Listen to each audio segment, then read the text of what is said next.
स्वागत है दोस्तों।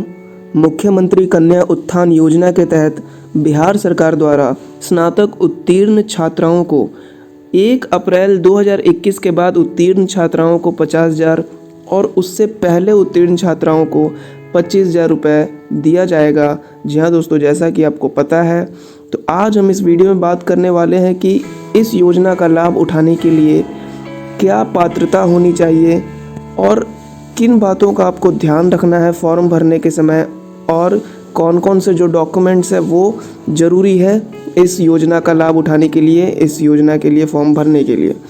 तो वीडियो में लास्ट तक बने रहें। तो सबसे पहले बात करते हैं कि इस योजना का लाभ लेने के लिए क्या पात्रता होनी चाहिए।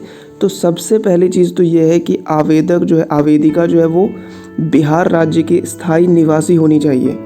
दूसरा, इस योजना का लाभ एक परिवार की 2 बेटियां ही उठा सकती है।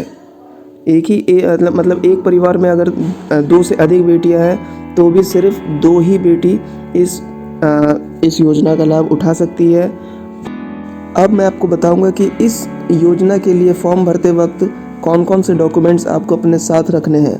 तो अगर इनमें से कोई एक भी डॉक्यूमेंट्स आप अपलोड नहीं करते हैं तो हो सकता है कि आपका जो आवेदन है वो रद्द कर दिया जाए। तो इसे ध्यान से सुनेंगे। सबसे पहला चीज़ तो ये है कि जो छात्राएं हैं वो अपना फ़ोटो, जो पासपोर्ट साइज़ फ़ोटो जो 50 KB से कम का हो, और हस्ताक्षर सिग्नेचर वो भी 20 KB से कम का होना चाहिए। और जो छात्रा है उसका आधार कार्ड स्कैन किया हुआ जो 500 KB से कम का हो, और निवास प्रमाण पत्र ये भी 500 KB से कम का होना चाहिए। सबको स्कैन करके अपलोड करना है। और बैंक का पासबुक जो पहला जो पेज होता है उसका स्कैन किया हुआ, और ग्रेजुएशन का जो मार्कशीट मिलेगा ओरिजिनल, उसको अपलोड करना है। अगर ओरिजिनल नहीं मिला है तो आप जो ऑनलाइन आपने नेट से डाउनलोड किया है वो भी अपलोड कर सकते हैं, लेकिन ओरिजिनल लेकर आपको जल्द से जल्द अपलोड करना होगा, नहीं तो आपका आवेदन रद्द कर दिया जाएगा। तो अब मैं आपको बताता हूँ कि आवेदन करने के समय आपको किन बातों का ध्यान रखना है। तो सबसे पहले आवेदन करने के समय आपको जो ऑफिशियल वेबसाइट है वहाँ आपको रजिस्ट्रेशन करना होगा। तो अगर आप पोर्टल पर रजिस्ट्रेशन नहीं किए हुए हैं तो आप आवेदन नहीं कर पाएंगे। तो सबसे पहले आपको रजिस्ट्रेशन करना होगा। और अगर पोर्टल पर आपके कॉलेज की सूची जो है वो उपलब्ध नहीं है तो आपको अपने विश्वविद्यालय का नाम जोड़ने के लिए अपने विश्वविद्यालय के रजिस्ट्रार से आप संपर्क भी कर सकते हैं। मतलब अगर आपको ऑफिशियल वेबसाइट पे अपने कॉलेज का नाम नहीं दिखा रहा है तो आप जो है बिहार यूनिवर्सिटी के रजिस्ट्रार से संपर्क कर सकते हैं। एक छात्र एक से अधिक बार आवेदन पत्र नहीं भर सकती है। जी हाँ दोस्तों, एक छात्रा जो है वो एक ही बार आवेदन कर सकती है।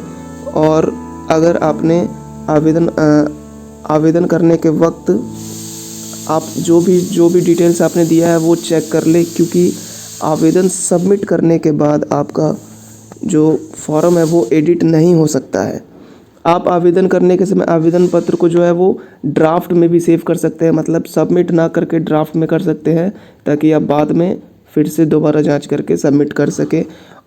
आवेदन करने के बाद, सबमिट करने के बाद आप जो प्रिंट आउट निकालेंगे उसको आपको संभाल के रखना होगा। तो धन्यवाद दोस्तों वीडियो देखने के लिए। ये थी बिहार जो मुख्यमंत्री कन्या उत्थान योजना से रिलेटेड जो इम्पोर्टेंट जानकारी है। अगर वीडियो अच्छी लगी हो तो प्लीज़ वीडियो को लाइक करें, और बिहार यूनिवर्सिटी और इन सब न्यूज़ से अपडेटेड रहने के लिए चैनल को सब्सक्राइब करें।